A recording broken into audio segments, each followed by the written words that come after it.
this. I think it's fantastic that at that level you're participating in a hackathon. This is awesome. So I can only say kudos to everyone on the line here. Participate in events like this. You'll only learn from it. And you'll find hackathons at every level. Right. So as you get further on in your education, you'll find hackathons at the university level, at the entry level in commercial, and then later on. So we have hackathons for us too. So just keep on going, and these kind of challenges will really push you. So what I thought I could talk about a little bit today was to give you a brief overview over the sort of artificial intelligence workflow that you might go through in a real life commercial project from end to end. And then after that, I'll tell you a little bit about what we do every day at Samsung. And then I'll close with a little bit of career advice, if I may. And hopefully I'll get that done in about 30, 40 minutes so that we have some time for questions and answers at the end of that. So with that, I will go ahead and share a little presentation. So the data science workflow, as far as I'm concerned, looks a bit like this, which has 5 stages in the middle that are sort of the data science AI stages. And then you have 2 more at the left and right-hand side, which are communication stages. So at the very beginning, you kind of have to work with the people who have whatever issue you're trying to solve with AI and communicate what exactly is the problem that you're going to solve, right? So you're not starting with a technology because it's new or because it's cool or because you can, but rather you're starting with some sort of need out there, right? So that's the first bit of communication at the beginning. And usually this turns out to be quite complicated because users tend not to know what they need. Then you have to go through a stage where you acquire the data, because artificial intelligence or machine learning, of course, is learning from something. So you have to get that something, that training data, that testing data. You have to either record it or get it from someone who has already recorded it. Typically, that data is dirty in the sense that it contains data that you don't want. It contains data that is not accurate, just plain wrong, or it contains data that's just not relevant to the task that you're dealing with. So all of those problems have to be sorted out. And at the end of that, you have a so-called clean data set, right? A data set's clean if every piece of data in there is actually legitimate and accurate and representative of whatever situation you're trying to model with your AI. So here you get into issues. For example, facial recognition has recently been in the bad press because most facial recognition systems are trained on faces like mine, a Caucasian face, right? So there's a preprocessor involved that looks at the shape of your eyes and the shape of your nose to get some features together for the actual facial recognition. But if you then deploy that on, for example, African faces, the technology doesn't work anymore, obviously, because the shape of the eyes and the nose is not the same. And so that's an example where a training data set is not clean because it is not representative of the real distribution of human faces. And really, it's at that point that most of the mistakes in AI are being made. Moving on, data labeling is where you inject human knowledge into the system, right? This is where a domain expert provides some knowledge that is not directly contained in the data set that you measure.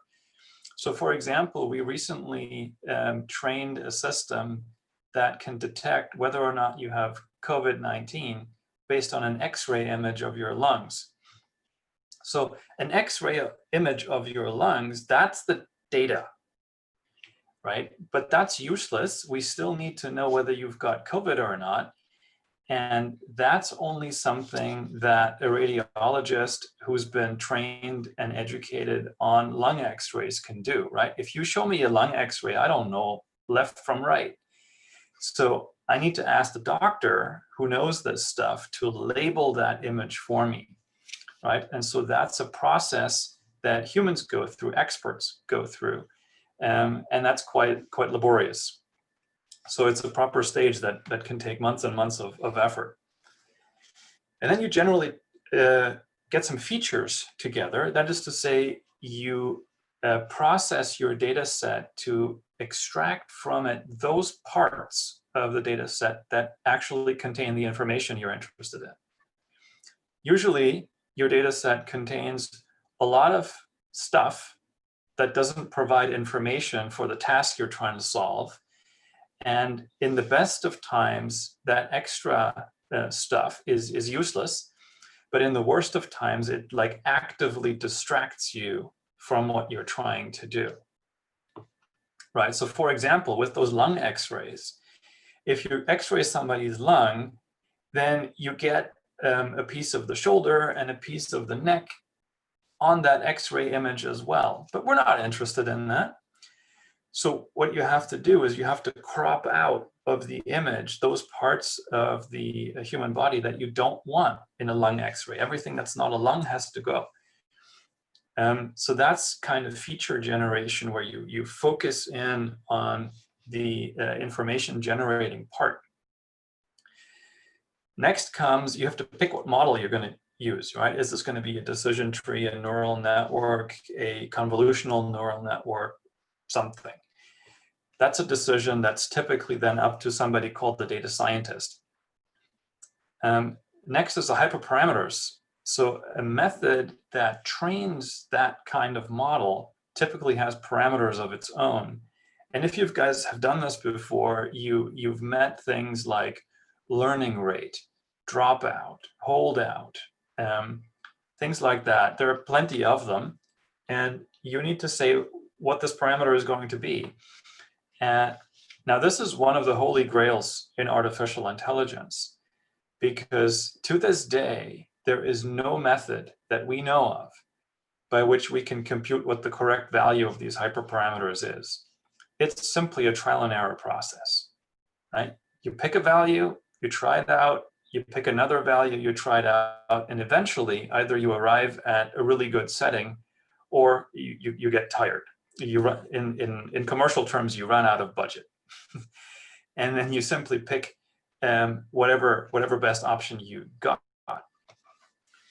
Then once you've done all this, then you can do the proper training on the final model with the final hyperparameters that you settled on. And then you've got your model and you can use it, what we call at inference.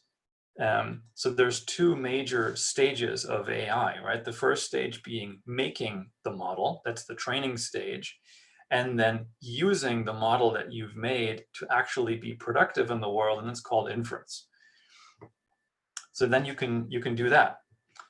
But beware, you're not done yet, because now you have your final model that you've deployed and you've written software to deploy it. Now comes the final piece of communication. I call it change management. This is the part where you have to persuade real users who are not domain experts, who are not data scientists, to actually make use of the system. Coming back to my example of lung x-rays and COVID, that's the point where basically you are convincing patients, real people who go to the hospital, to trust your system. To say, okay, I'm going to have my lungs x-rayed, stuck into this new AI system, and then when it tells me that I've got COVID or not, I'm going to trust that answer. Right? If those people are going to turn around and say, okay, the AI said this, but I don't believe it, and therefore I'm going to go take a swab test, or I'm going to visit my radiologist to make sure and whatnot. If they decide to do that, your AI is useless because they don't trust it. Right? So change management is absolutely crucial in the sense that you have to defend the fact that your AI actually does whatever it does correctly. and that the users can trust the AI and actually use it. And I personally find that most of the projects that go wrong because of that aspect. All the science works out fine, but at the very end, it's not being deployed. Since you're at this hackathon, you will probably have heard of a website called Kaggle, Kaggle. Kaggle is a popular website that runs a lot of competitions, not only in AI and other fields as well, but you will find that a lot of the models that win Kaggle contests don't get deployed. And you're kind of wondering, right? Why do companies invest a lot of effort and money in running these competitions? They're vetting dozens, maybe even hundreds of candidates for this. Eventually there's a winner, a big celebration, and then nothing happens. The reason is change management, right? They've done everything correct, scientifically speaking, but now that final hurdle to jump over and actually convince people to do something with this, that's the hard part. So, and that's why eventually I say most of the frustration in AI comes at the very beginning, because typically speaking, if you take your user's word for what they need solved, that's not really what they need. And then most of the risk is at the very end. The science stuff in the middle, that's the fun part for guys like you and guys like me, because we're trying to be scientists here, but it's the communication that is the real crux of it. And that's my main message to you. So communicating in the beginning is a little bit like a bunch of blind people trying to define what an elephant is, right? So you've got somebody who says, okay, the trunk, right? This looks like a snake, or somebody touches the tusk of the elephant and says, this is like a spear. Because they're blind, they never see the entire holistic picture of the elephant. And that's why each of their explanations is not wrong, but it's too detailed to be complete. And so it's our job as data scientists or as artificial intelligence people to talk with everybody involved until we have a complete picture. That's the communication at the very beginning. And that's absolutely crucial. Otherwise, you're just running down an alley, solving a problem, but you're running the risk of solving a problem nobody has. I'm sure that on social media, you've seen a picture that looks roughly like this, right? I invite you to just briefly read the captions underneath each of these images. It's kind of funny, but it's depressingly funny because this is true, right? At the top left, that's how the customer tells you what they need. At the bottom right is what the customer actually needs, right? So you can see already the customer, what they tell you is not necessarily what they actually need or want. And then everything in between basically is how the service provider understood it, did it, billed it, and so on. So you can see this is a difficult situation in practice. And I can tell you that this actually happens. So it's a portrayal of real life. And this is the problem of communication. If you communicate correctly in the very beginning, you can resolve all of these issues. And you have multiple what are called stakeholders, right? These are the people that are important for your project. Oftentimes, when people talk about data science, they kind of implicitly assume that there is this one individual called a data scientist who will sort of magically do everything. And the reality of it is that that's not true. Right, so first of all, the data scientist is typically a group of maybe 3 or 4 or 5 people. But they can't do the project themselves because they need the people who fully understand the problem, right? Again, going back to my COVID example, if I, as a data scientist, don't have a doctor who understands lung x-rays really deeply, I'm lost. I can't do it at all. So I need those domain experts. And usually I need several of them as well. So I have maybe a group of 5 or 6 doctors, 5 or 6 data scientists.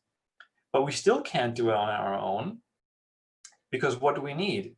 Well, we need that data, right? So you have to, for example, get patients to agree that their lung X-ray can be used for a study like this, which means every single person that participates in this study has to sign a waiver form. So you've got to have a lawyer who draws up the contract. You've got to have administrative people who get thousands and thousands of people to sign these agreements and file them away somewhere. You have to have a management that funds this, because it's going to be expensive to do all of that stuff, and so on and so forth. So all of these people have to work together in a project, and kind of hand it over to each other at the right times to make sure that the entire project works out. And if in that sort of tree-looking structure here, you have any holes, then the project crumbles. So all of that is important. And again, it's a matter of communicating to people. I'll just jump over this a bit. When you then actually do it, you need to, again, remember that doing an AI project has many of these functions, right? The AI is the really attractive part. That's the mathematics where we get to do modeling and look at these neural networks and hyperparameters. But the sort of unpopular part of it is that most of the hours that you put into the software development is things like input, output, how to read the data set, where to write the results, how to get the graphics to display right so that you're communicating the accuracy of your results with whoever you want to communicate it to, in our case, the management or the customers. You have to manage your IT infrastructure. These things have to run on computers that have to be maintained, and they need an operating system, and so on and so forth. So you've got all of these pieces in the pie as well, right? So basically, if you're going to do a full-on data science project, maybe only 5 or 10% of the total amount of time that you spend on the project is spent doing real data science. The rest is spent dealing with data, dealing with the users or the customers or the domain experts, or dealing with the IT infrastructure and all of those aspects.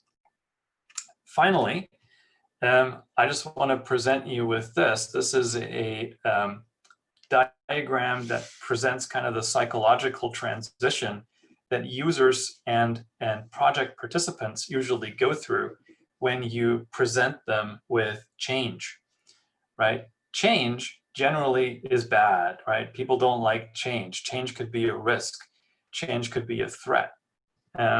And so people generally respond with anxiety, with fear, with opposition, right? And it's partly the data scientist's job, because they're leading this project for the most part, to help all the other stakeholders get through this transitionary process to a point where they can accept that this is going to happen, and that this is in fact going to be good for those people.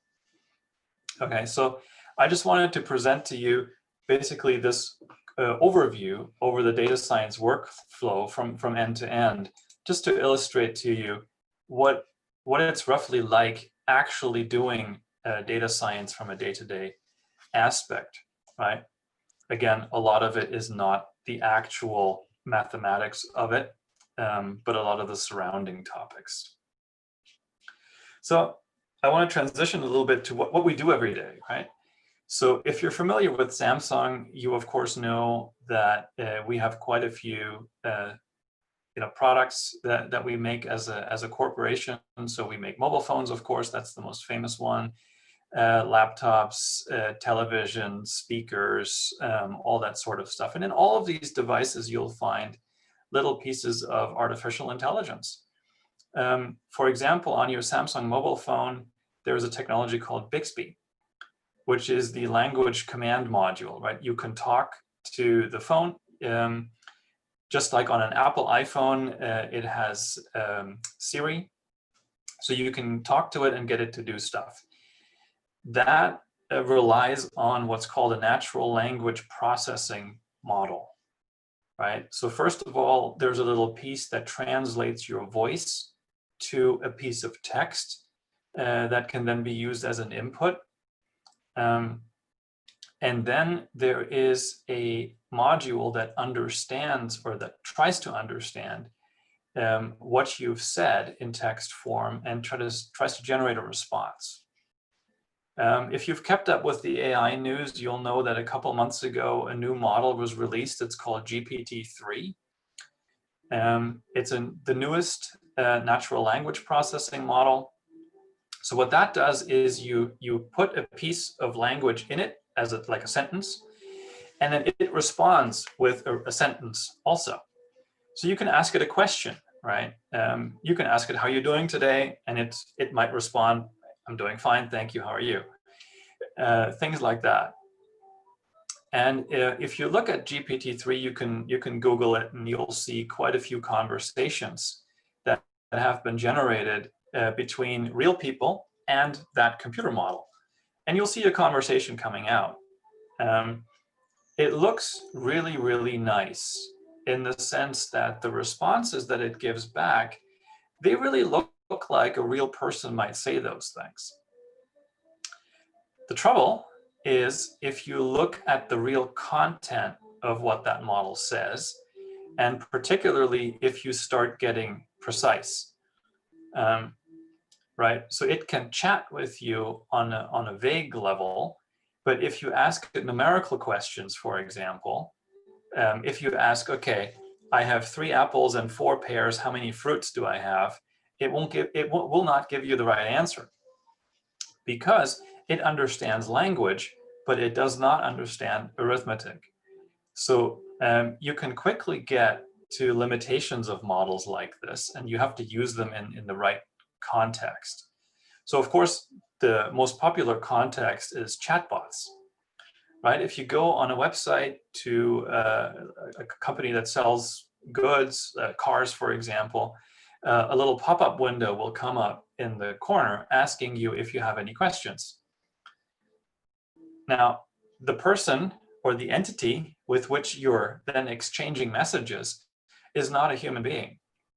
That entity is an NLP, natural language processing model. And that's why some of the answers might be a bit sketchy. So for example, if you go to a car company's website and you ask questions about their cars, the answers you get back are pretty sensible. If you ask questions about something completely different, the answers you get back may no longer make sense. And that's how you can see where the limitations lie. So one of the things that I'm working on right now, which is state of the art, is called active learning. So again, if you Google that term, you'll find quite a bit about it. Active learning basically has the idea that labeling data is really laborious, right? It takes a long time. With every single, let's say, image, you have to interact with that and manually input the sample. With my COVID example, I have to go to a hospital where there's a qualified radiologist. I have to ask him, okay, yeah, here's an X-ray image. What is it? Does this person have COVID or not? And so his time is expensive, and getting that together is a very laborious process. So can I somehow abbreviate this? The idea of active learning is that I label images a little piece at a time. I label it a little bit and provide that to the AI. And then the AI is capable of sorting the rest of the images that I haven't labeled yet in the order what it's most confused about. And then it gives me the few images that are very confusing. I label them and I pass them back. And I have this kind of back and forth conversation several times, 15, maybe 20 times, until I've labeled 15, 20% of my full data set. And at that point, in most of the applications that we've seen here, we're done. because the other 80% of the images, they add data, they add labor, they add volume, but they don't add information anymore. The information of a data set is usually contained in a relatively small percentage of your data set. The only trouble being is that you don't know which few percent of your data set it is, and active learning is the way to figure that out. So that's one of the currently state-of-the-art technologies in AI that's being pursued. And so here, you should realize that artificial intelligence is a very quickly developing field. Things that are state-of-the-art today will be old news in 1 or 2 years from now. Now, of course, AI has been around for some time. Neural networks were invented in the 1940s. So AI is not that new. And in the meantime, really, there were 3 elements that made this deep learning revolution of the last few years possible. The first element is we have much larger data sets. The second element is we have much more powerful hardware, both in terms of the CPU as well as in the form of the GPU. And the third element is that we have access to a little bit more mathematics. And the mathematics comes in the form of algorithms that can train neural networks that have more than one layer. That's where the whole term deep learning comes from. Deep in the sense of neural networks have more than one hidden layers. And so you realize that the modern revolution of AI is really based largely on infrastructure improvements, right? Larger data sets and more compute power, and only a little bit based on human innovation, that is to say, a little more mathematics. Most of the mathematics that we deploy is still relatively old. That doesn't mean it's bad. It just means that it looks back on some career. So this is the point where I want to transition to maybe telling you a little bit about a career in this field. So you're now at the high school stage, and you're going to look forward to college. So obviously at college, there are 2 huge decisions that you have to make. The first is which college to go to, and the second is what major to pick. So if you're interested in doing artificial intelligence, then really the majors to go after are mathematics, statistics, and computer science. Personally, I got my PhD in mathematics, so I like that subject. I can advertise that, but of course, the others are good too, right? So if you want to enter this field, you need to study something that is relevant to AI, where you're going to get that exposure. And then which university to go to is, of course, also a very, very important decision to make. It has to do a little bit with the academic quality, but it has a lot more to do with what you're going to learn there in the greater context and who you're going to meet there. So some of the relationships with people that you develop during your university career will follow you through the rest of your lifetime, right? And here is where the advantages of so-called good universities really come in. So at the undergraduate level, one university is not dramatically different from another university, but it's the level of the student body and the relationships that you develop that make it really different. So I do want to mention at this point that there are a number of universities outside of the United States that offer truly excellent education in these fields at a small fraction of the financial cost, right? So if anybody here on the call today is worried about paying for college, just have a look at colleges outside of the United States. In the United Kingdom, for example, in Australia or New Zealand, you won't even have to learn a foreign language. You can join their universities at a small fraction of the cost. Various other European countries, in Spain, in Portugal, in France, in Germany, offer free education at the cost of learning their language. And maybe some of you already speak, Spanish or French or whatever it is, and you can do that. So before you just focus completely on applying to the US, at least have a think that the rest of the world is open to you and might actually offer you a significant boon in terms of that education. Now, personally, I believe in being an expert. So if you take away nothing else from this talk, but this, I encourage you very, very much to become an expert in something. It's not even all that important what it is. If it's machine learning or artificial intelligence, that's fantastic. If it's something else, let it be something else. But career-wise, what I have seen, not only in my own field, but in every other field, is that the best way to start a career is by being really, really, really good at one thing. If you attempt to be good at more than one thing, you will not be really good at it. You will be sort of mediocre good at it. And there'll be plenty of other people who are mediocre good at it too. So my encouragement is, if you have many interests and if you can't really choose which major that you want to go after, pick one soon and stick with it, because that will ultimately benefit you more than if you stay in the realm of undecided or uncertain or switching back and forth for some period. While it's not exactly a waste of your time to go through a phase like this, it will slow you down.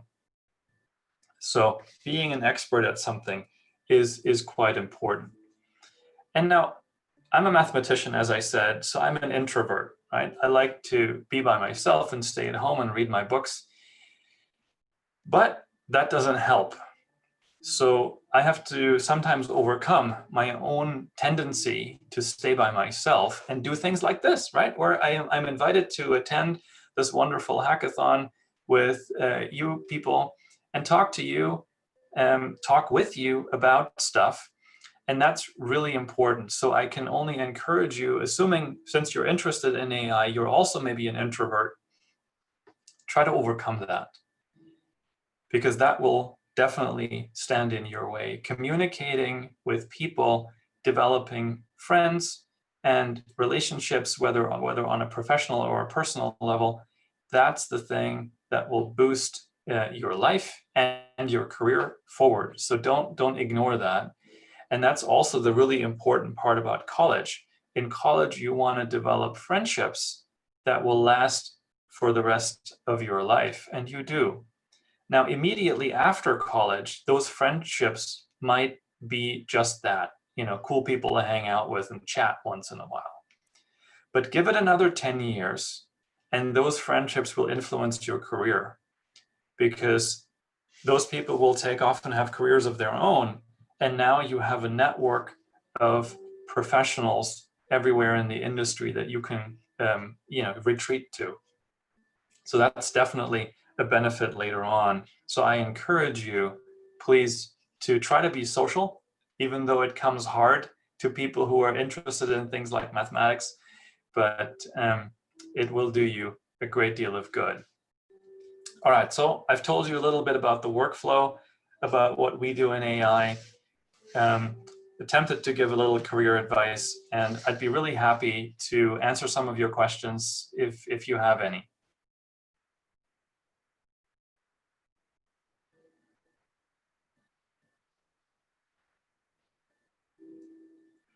Okay, here's a question.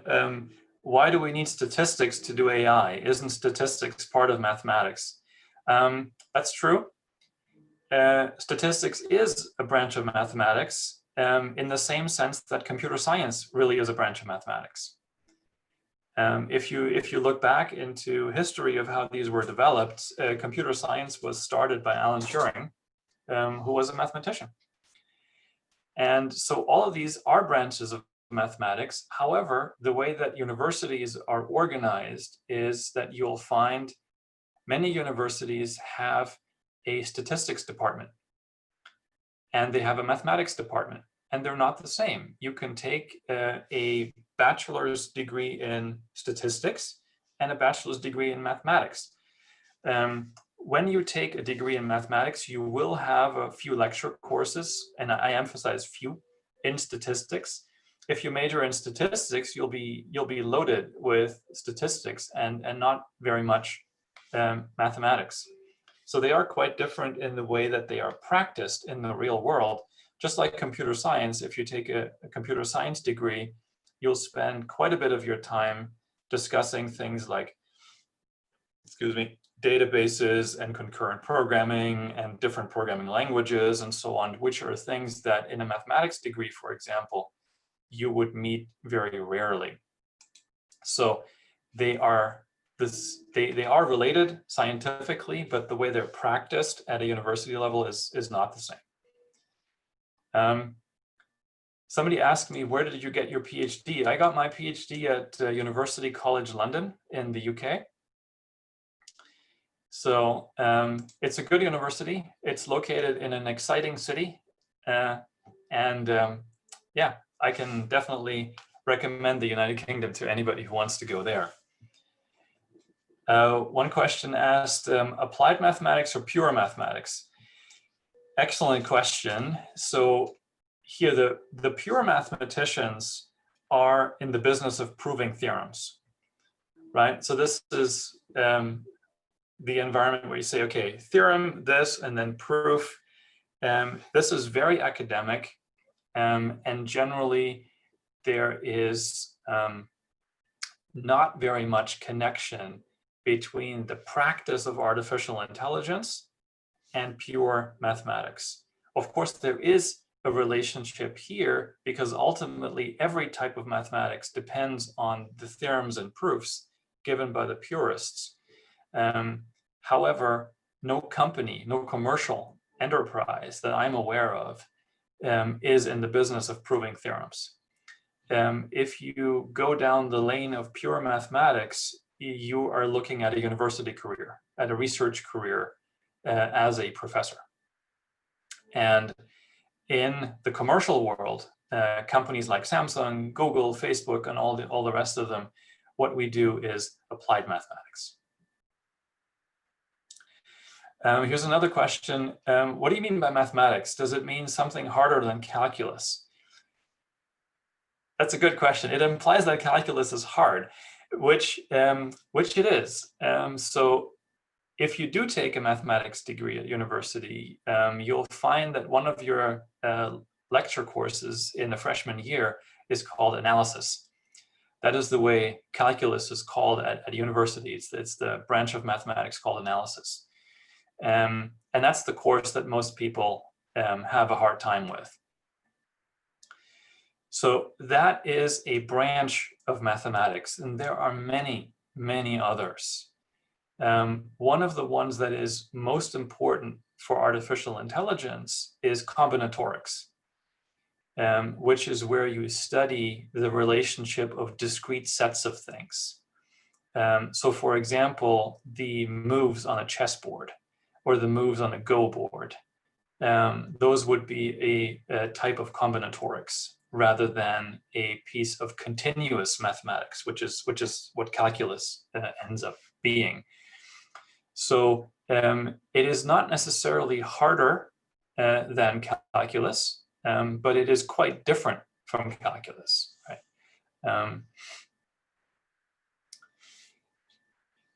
When I was in high school, did I always have an idea of attending college in the UK? Okay, so I went to high school in Malaysia and the Philippines. I grew up in Asia, even though my own parents are German.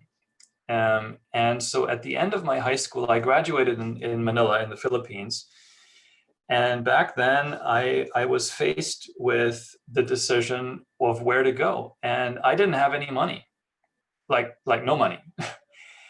And so I wanted to come to the United States, but I simply couldn't afford to do that. And so as a German citizen, I had the ability to go back to Europe and attend college free of charge. And so I went to the United Kingdom because I had a math teacher at high school who went to university college in London and really recommended it. So my math teacher actually enabled me or helped me to go to college in the UK. And that was really a wonderful experience. And as I said, affordable to me as a person who had no money. So in fact, my tuition fees were free as a citizen, but I had to pay for my life. So I still had to work part-time while I was studying to make enough money to pay my rent and buy food and things like that. So that was ultimately the reasoning why I did that. But it turned out to be really excellent in all the other ways as well. Another question here, what are some career advice you have for getting an internship, which would eventually lead to a full-time position working with artificial intelligence? Yeah, thank you for that question. Experience is, of course, really nice to have, right? If you have knowledge, that's great, but experience is always better than knowledge, because experience is knowledge that has been tested and tried in real life under real circumstances.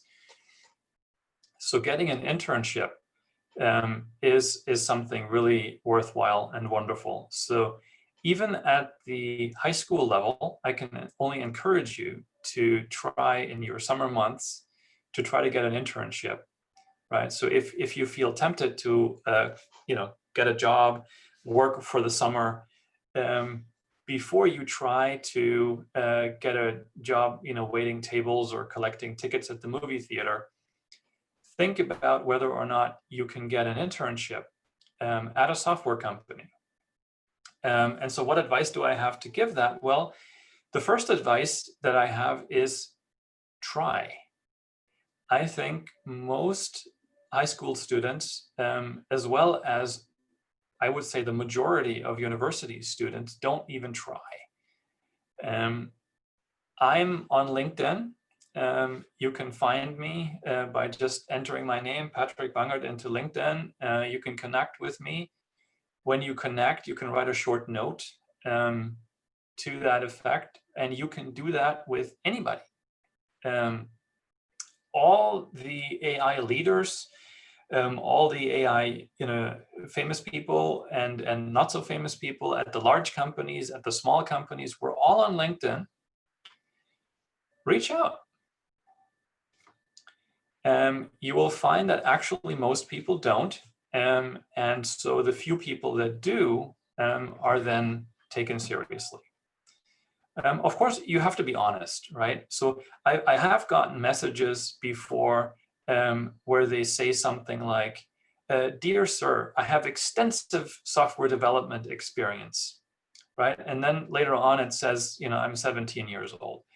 So first of all, you don't have extensive software development experience at that age. So don't pretend that you do, right?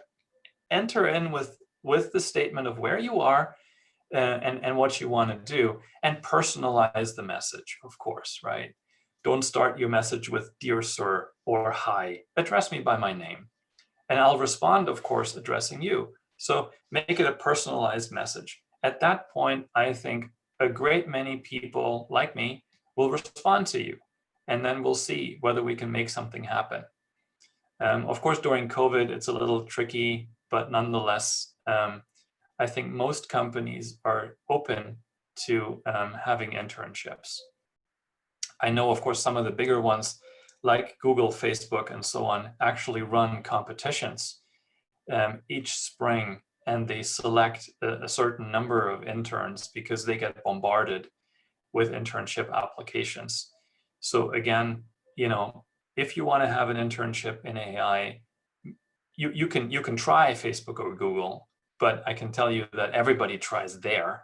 So maybe look a little bit further afield, and you'll have much better chances to get one. And there are a great many startups, by the way, that may actually offer better learning experiences than the really large players.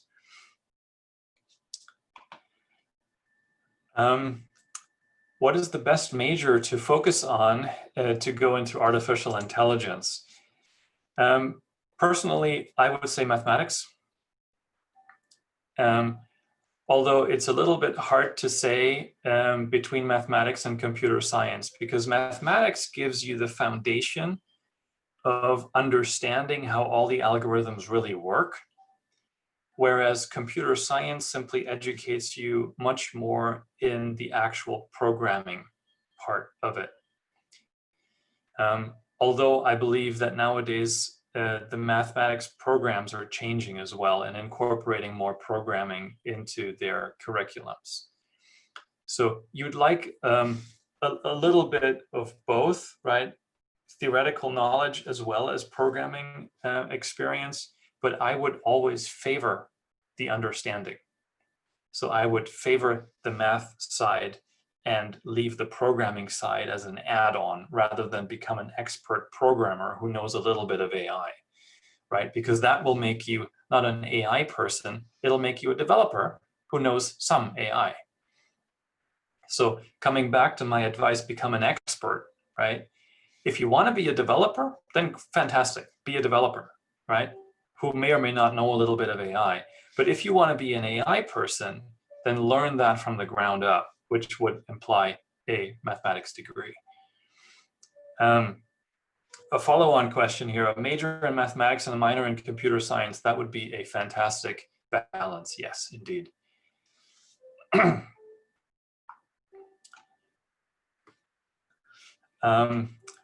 What other questions do we have here?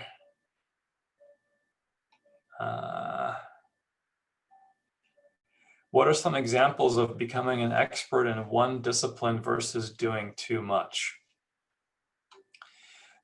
So there are a number of people who go to university under a major called Undecided, right? And then they might do as much as 2 years of college, possibly even beyond, not really knowing what major they want to do. And then there are some combined majors like physical sciences, for example, right? So I have a couple of friends who majored in physical sciences. What that means is that they will then, in their junior, senior year in college, they'll have like a couple of classes in physics and a couple of classes in chemistry and a couple of classes in biology and so on. And they will know then a little bit of everything, but they can't get a job as a chemist or as a biologist or as a physicist because they never learned enough about any one of these fields. So at that point, they're a bit stuck because they can't get an entry-level job in any of these fields, or at least they have a much harder time than somebody who took a proper biology degree or a proper chemistry degree. So that's an example of that. So again, I would err on the side of expertise.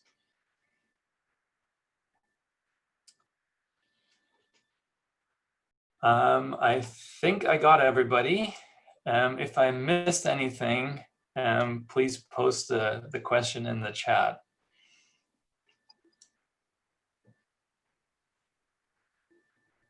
Well, thank you so much. It looks like you did get everyone's questions. And thank you. So thank you again for coming to speak. That was a really great talk. I myself actually have a Samsung S10.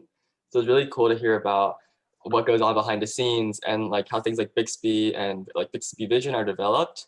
And it was really interesting to hear about your experiences as someone who works in AI and your really great life advice about, for example, specializing and like don't spend too long trying to do everything. So once again, thank you. I'm sure if everyone can give a little round of applause in the chat box. We really appreciate you coming to share experience. And For the rest of you, good luck with the hackathon, and feel free to ask in the channels if you have any questions. Great. Thank you very much, Andrew, for having me. Thank you, everyone, for being here and spending your time. I wish you great success in your hackathon. Have a great day, everyone. Thank you. Bye-bye. Thank you, Patrick.